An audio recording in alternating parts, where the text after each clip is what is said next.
All right, we got to talk about Liam Lawson. Liam Lawson is off to one of the worst starts a top team has probably ever seen in Formula One history, at least over 2 races. If I was Red Bull management right now, I would be in a complete panic. Not only did they just pay off Sergio Perez to give Liam Lawson a Red Bull seat, they also got rid of Daniel Ricciardo towards the end of last season to give him a seat to get ready to move up to the Red Bull seat, and now we have no experienced driver to replace him in this current crisis. So in case you've been living under a rock, let's talk about how great Liam Lawson's season has been going so far. In Australia, he qualified P18 in a Red Bull and then DNF'd in a crash. In the China Sprint 1 week later, he qualifies P20. He qualifies last and then finishes in P14 in the sprint.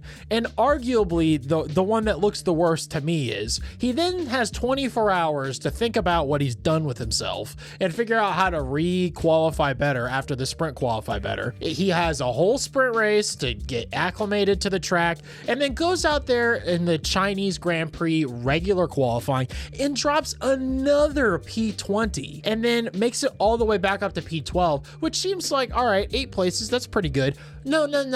There were 3 disqualifications ahead of him. This is absolutely absurd. He basically finished in 15th in a Red Bull, a Red Bull that is not the fastest car right now, but is certainly not a bottom 10 car. I mean, no way is it slower than Aston Martin. No way is it slower than V-Carb. No way should it be slower than Williams under most conditions. And then not to mention, it really isn't slower than Ferrari right now. So this is an absolutely absurd form. So what is Red Bull doing about this? Well, Red Bull had an emergency meeting this week on the 24th in Milton Keynes to basically figure out how to stop hemorrhaging points. I mean, Max Verstappen is carrying their entire franchise right now, possibly even over-delivering with a podium and a P4 finish, that they have no other driver that can even do anything to get anywhere close right now. And now here we are on the day of recording this, March 25th, and excuse my pronunciation, but Eric Van Haren is reporting that what they have decided is that Yuki, who probably should have had the seat anyway, and we'll get to that in a minute, Yuki is going to Red Bull starting at the Japanese Grand Prix, which is the next race, which, let's just talk about how crazy that is. This is Yuki's home race. This is basically Red Bull's one of their main home races because of Honda, and it's only the 3rd race of the season, and that is crazy. I mean, the fact that they were so confident and now have swung all the way over to Liam, you're going back to V-Carb is just insane, and honestly is the fastest Red Bull disaster driver situation we've seen in quite a while. And to make matters worse for Red Bull, there's a report from GP Blog in the Netherlands saying that Max Verstappen is not happy that Liam Lawson is getting kicked out. Maybe because he doesn't want competition.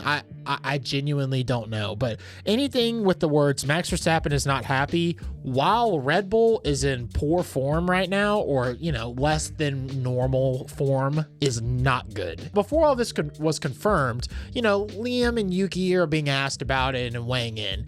And before you start saying, oh, poor Liam, maybe he has no shot and maybe there's a curse on the second Red Bull seat, which is a whole other discussion, by the way. But oh man, they really should give him a full shot.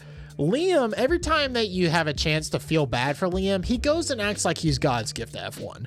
Liam said that he's beaten Yuki multiple times. He said a few days ago, I've raced Yuki for years. I raced him in junior categories and I beat him, and I did in F1 as well. Let's talk about that for a second. In the first 2 races of the year, there's a great chance that Yuki would have beat him, especially in this most recent race, if it wasn't for terrible strategy on V-Carb's part. So if we take that aside for a second and go back to the 3 races where they were teammates most recently, that gives you Vegas, Qatar, and Abu Dhabi.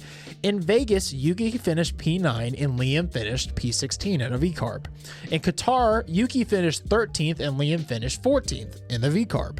And in Abu Dhabi, Yuki finished 12th and Liam finished 17th in the V-Carb. Now, you go back, yes, there's a few races here and there where Yuki was ahead and Liam was ahead, or maybe Yuki out-qualified Liam, but then Liam beat him. And then it's like, oh, is he faster? But for me, you're only as good as your last 3 races. And if you look at Yuki, the last 5 have been great other than strategy for these last 2. And the last 3 that they were teammates, Yuki beat him on all 3 of them. That is not something they can ignore. But overall, I think you could clearly see that Yuki deserves a shot. He's been loyal and he's been working up to this for a lot longer than Liam has and has a lot more experience, and thus I think could offer a better result. And to me, it's a no-brainer to put Yuki in Japan and just see how he goes. I mean, this is a great chance of it being his home race.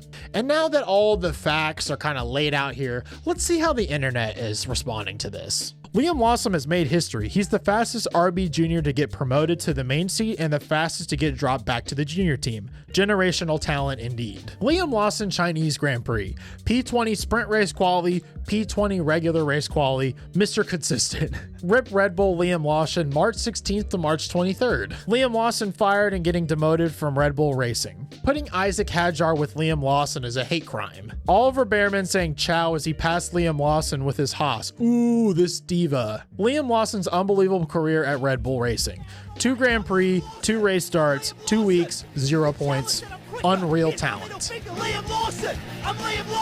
So you could see how the meltdown is ensuing. You could see how Red Bull isn't doing as well. Max Verstappen doesn't have as good of a car. Everybody's freaking out. Red Bull's freaking out. And in the last year before the regulations change, they really need to be getting as many points as possible. And it just seems like a change is imminent. In my opinion, Yuki should have got the car to begin with. But I think Yuki honestly maybe tarnished his reputation a little bit very early on at Red Bull when he originally didn't want to train. It was a little crazy on the radio. But this is a results-oriented business.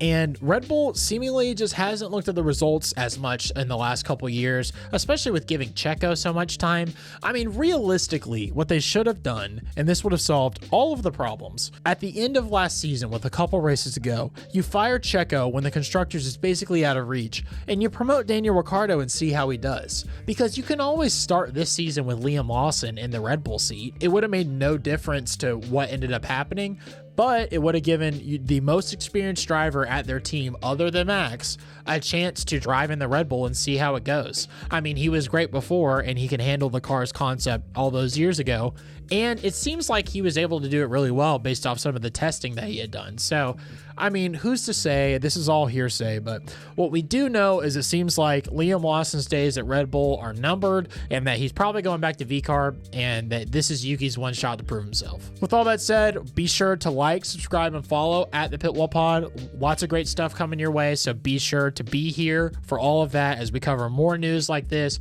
podcasts, and all that good stuff. And I'll see you on the next one.